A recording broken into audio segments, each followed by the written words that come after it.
Dustin Johnson trying his best. Why do you think it took all the way to the first tee box for him to make the decision that he wasn't going to play? Mostly because you never want to admit that you can't start the Masters.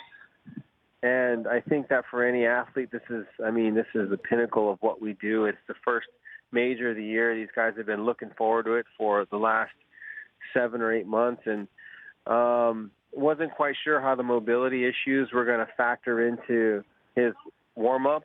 It didn't help that it was cold, and it was cold today a little bit as well. So I think it was just an 11th hour. It's like we're talking about the NFL now. It was a game-time decision, and he just didn't feel like he could go out there and put up a good fight. Well, in terms of the NFL, I mean, you do hear sometimes from the colleagues within the locker room sometimes that a lot of athletes shouldn't be talking about their injuries. They should either put up or shut up. And even Gary Player said something about that, about Dustin Johnson. Is that fair or foul, Notah?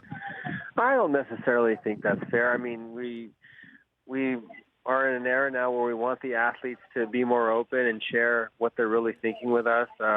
We get a little tired when athletes speaking cliches all the time and don't really kind of give us an idea of what they're really thinking. And then when someone does, I think it's great. I think he was very honest yesterday in sort of the uncertainty surrounding whether or not he was going to start. And Dustin's not the kind of guy that is going to walk off because of a little bump or a bruise. He had to have definitely felt something that was impinging or possibly going to maybe develop into something a little bit worse. The Rich Eisen Show, weekdays at noon Eastern on Audience.